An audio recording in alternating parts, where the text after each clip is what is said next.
Superman fans, to your speeding bulletin for the week March 1st to March 7th, 2013. A week which saw a big rumour for the Justice League movie, an interesting development in the Orson Scott Card situation, and another chapter in the ongoing Superman legal battle. Let's jump right in and take a look.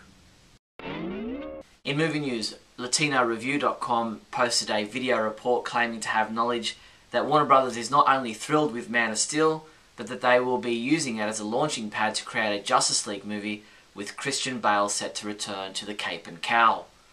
Other possibilities not mentioned in the video report include David Goyer as scriptwriter for Justice League, or even the possibility of a World's Finest team-up movie before Justice League. Watch this space. A person known simply as Scott on the JoeBlow.com forums, claiming to work for one of the companies producing Man of Steel, posted a possible description for the upcoming new trailer reportedly being released in April, online, as well as attached to Warner Brothers' 42 movie starring Harrison Ford. If this trailer description is true, and we have no way of verifying that at this point in time, it does contain spoilers. If you want to read it, you'll find it in full on the Superman homepage. The trailer reportedly runs for 1 minute and 52 seconds. I guess we'll know in April whether this rumour is true or not. Plano, Illinois was the location chosen to double for the town of Smallville for the Man of Steel movie, and now the Smallville Superfest Committee of Plano is planning something special for the premiere of the movie in June.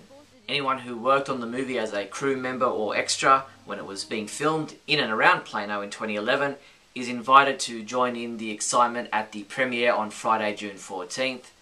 Those interested in being part of the city's events can get in touch with the committee by email using the email address info@smallvillesuperfest.com, or you can find them on Facebook.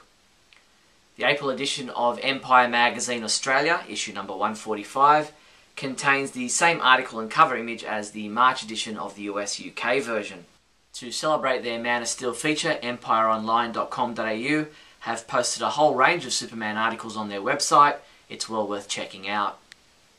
Warner Home Video released the back cover artwork for the upcoming animated movie Superman Unbound, coming May 7th.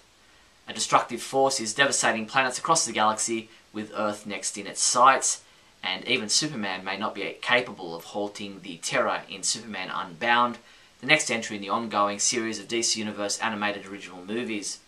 Pre-order your Blu-ray or DVD of Superman Unbound from the Superman homepage online store. In TV news, Superman homepage writer Isaac Frisby has updated our Young Justice animated series episode guide with a summary of the most recent Season 2 episode, Intervention. Isaac has also written his review of this episode, saying, "The only thing that saddened me about this episode was when they brought out the underused heroes, but he still gave it a 5 out of 5. Cartoon Network and DC Entertainment have released the episode description, 13 images and 1 preview clip for Summit, the upcoming new episode of Young Justice. In this episode, the Light calls a summit to decide the final fate of Aqualad, the team, and the entire planet Earth. Summit airs on Saturday, March 9th at 10:30 AM on Cartoon Network. Man of Steel star Henry Cavill will appear on the 3rd episode of Discovery Channel's new 3-part series, Driven to Extremes. Henry Cavill and British ex-Superbike champion Neil Hodgson endure the blistering heat of China's Taklamakan Desert. The series is set to premiere this month, but will be shown at different times and days depending on your location, so check your local guides to be sure you don't miss it. In comic book news, everyone assumed that the new monthly Superman comic book to be written by Scott Snyder with art by Jim Lee would be titled Man of Steel. However, USA Today revealed that the book will actually be titled Superman Unchained. The first issue of this new series will be available June 12th. Jim Lee said, "We've been pushing the creators to not be beholden to the past conceits and understandings of Superman. We will speak to a new generation of readers." DC Comics has been forced to change their plans to publish a story by gay marriage opponent Orson Scott Card in their new digital-first continuity-free Adventures of Superman comic book title, with artist Chris Sprouse deciding to step down from the project. Sprouse told USA Today, "The media surrounding this story reached the point where it took away from the actual work, and that's something I wasn't comfortable with." Whether Card's Superman story will be published at a later date is unknown, with DC Entertainment releasing a statement saying, "We will resolicit the story at a later date when a new artist is hired." DC Comics released a 5-page sneak peek inside Action Comics number 19, the first issue by a new creative team of writer Andy Diggle and artist Tony Daniel. Action Comics number 19 will be on sale Wednesday, April 3rd. Comic books we reviewed this week included Smallville Season 11 Chapter 36, which was reviewed by Michael J. Petty, who said, "I really like this issue," and he gave it a 5 out of 5. Mark Pritchard reviewed Injustice Gods Among Us Chapter 7, saying, "We have logical forward motion," and he gave it a 3 out of 5. While Teen Titans number 17 was reviewed by Keith Samra, who gave it a 4 out of 5, saying, "This is what I like to call a transitional issue." Superman comics available this week from March 6th include Injustice Gods Among Us Chapter 8 digital comic is available March 5th. Amy Comic Girls number 1, which is also available in a variant cover. Smallville Season 11 number 11 print edition. Superman number 17 is also available in a variant cover. Superman Family Adventures number 10. Smallville Season 11 Chapter 37 digital comic is available March 8th. And Superman Reign of Doomsday trade paperback. Set to tie in with the blockbuster Man of Steel movie, these children's books from publisher HarperCollins tell the story of Superman and introduce the young reader to his friends and foes. Check out Man of Steel, the early years junior novel, available for pre-order for only $5.99, or pre-order the Man of Steel reusable sticker book for just $6.99. These and other great Man of Steel books are available from your one-stop Superman shop, the Superman homepage online store at supermanhomepage.com/shop. In other news, we're happy to report that Superman beat Sinestro in Week 4 of the Injustice Gods Among Us Battle Arena. As you know, each week a new pair of challengers will enter the arena as fans are given the opportunity to vote on who they believe would come out as champion. We'll let you know when other Superman-related characters are involved. Speaking of the game, Warner Bros. Interactive Entertainment and DC Entertainment released a couple of new videos, one featuring Lex Luthor's story, the other showing new gameplay footage and developer interviews about the Red Sun pack. Mark Toberoff, the lawyer representing the Siegel and Schuster families in the ongoing battle over the rights to Superman, has not yet given up the fight. Last we heard, Warner Bros. Had been granted complete copyright ownership of Superman by the Ninth Circuit Court of Appeal, which had declared that an agreement letter signed in 2001 was legally binding. But the Siegels and Toberoff are attempting a new strategy premised on the notion that the Ninth Circuit ruling was limited. If a contract was created, the heirs of the Superman co-creator want to argue the Warner Bros. Subsidiary didn't perform under the contract. This is indeed a never-ending battle. The Superman homepage Super Trivia Quiz has been updated for another month. The 3 questions we're asking you this time around are: what is the full name of the preacher who is witness to the events that take place in the comic book saga Kingdom Come? What is the name of the boy who befriends and becomes Krypto's owner in the 2005 animated series Krypto the Superdog? And who voiced the role of Superboy in the 1966 The New Adventures of Superman Filmation cartoons? If you think you can answer all 3 questions, come by the site now to submit your entry. That's all the Superman news there was for the week March 1st to March 7th. I'm Steve Younis from supermanhomepage.com. Great Scott! Great Scott! Great Scott!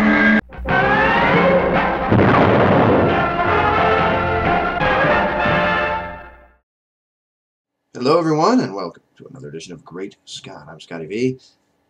Thanks for watching. So, the newest rumor that has come about, that we've actually been hearing about for quite some time and that many people have been clamoring for over the years, is that Nolan is supposedly going to take over as the godfather of all DC comics to film properties. Now, while many people are jumping up and down and rejoicing and are as happy as clams to hear this news, as you all know, I am and have not been a proponent of Nolan for quite some time. So for me, it's kind of bittersweet news. And the reason that I say bittersweet instead of just saying bitter is that Nolan is clearly a quality filmmaker. I mean, he's not somebody that is going to come out with Catwoman or change Batman into the old Batman 60s series. Now, I'm not a fan of the Bale Batman, Christian Bale. I personally didn't feel like he was Batman. I felt like he was a guy kind of growling and whining. I felt like the movies were more about showing all these cool bat stunts that we could do, but not really having a lot of character or depth. Now, the other side of that coin, my brother and most of the world found the Bale Batman and the Nolan Batman franchise to be the best thing since sliced salami. Now, when I look at those movies, I do obviously see a lot of time, a lot of effort went into them. They're dark, they're realistic, and obviously in stark contrast to the '60s show, and even in contrast to the Michael Keaton Batman, which was my favorite in 1989. I didn't like the others after that. In fact, I haven't liked a Batman movie since that original 1989 Batman starring Michael Keaton and Jack Nicholson. Now, obviously, Heath Ledger's Joker was something to behold. It was an acting tour de force, as they say. But I still prefer Jack Nicholson's Joker simply because I felt like he was more of a clown, more of a joker. He still killed people, but he kind of had fun with it, and he was a funny guy. Now, there are many versions of all of these characters, so certainly Heath Ledger's Joker has its place as well, and I thought it was great. That was the best thing about that movie, and to be fair, I, unlike most other people, enjoyed the third Nolan Batman movie the best because I felt like there was at least a character, and that was in the Joseph Gordon-Levitt character, that I could actually connect with, that I could actually feel for, that I actually had emotion with. Other than that, before then, I didn't really feel like there was much of that. So that's my fear. Not that I don't think he can make a movie, but that I don't think he can make a movie that is, for me, compelling or that has a lot of story, a lot of character, or a lot of depth. It looks like with Man of Steel that Snyder was mostly in charge and that he had most of the control, and that Nolan was kind of on the outskirts, looking in and making sure some things might have been in place. But it looks like it might have more of what I'm looking for, but we can't really tell till the movie comes out. I mean, if it really is all just, you know, look at all these great things Superman can do, but there isn't a lot of character, emotion, or anything that I can empathize with, I'm going to have the same problems with that as I did with the Batman franchise from Nolan as well. That's my. It's always my strongest concern with any movie I'm going to see. Anybody can do effects in this day and age. You look at the internet and you see tens of thousands of fan projects where there are decent enough effects, where people can make it look like Superman's lifting a car over his head, where they can make it look like Wonder Woman is fighting Nazis, shooting planes out of the sky. And these are fans that don't have millions of dollars. And, you know, Jack of the Giant Slayer or whatever just came out, and it's actually, from what I heard, got decent reviews, but it made a paltry amount of money at the box office, and the rumor is that it cost over $200 million to make. This is a ridiculous amount of money, and if you don't have story and you don't have characters, you're not going to capture the audience, because everybody has seen these effects before. Everybody understands that movies nowadays are often filled with effects. You know, I used to say this about the Fast and the Furious movies. I've seen cars racing before. I've seen cars exploding before. I've seen people shooting each other. I've seen people doing stunt spins in a car. That doesn't impress me. Now, a lot of guys, mostly, I guess, are just impressed with a car movie where things blow up. And sometimes that kind of brainless fun can be enjoyable for what it is, just going, you know, but when you're starting a franchise, and for me, as you all know, I'm not the hugest Batman fan, but I like every superhero movie if I can find something to latch onto and enjoy. With those I didn't. I wanted to love them. And now here's my other issue.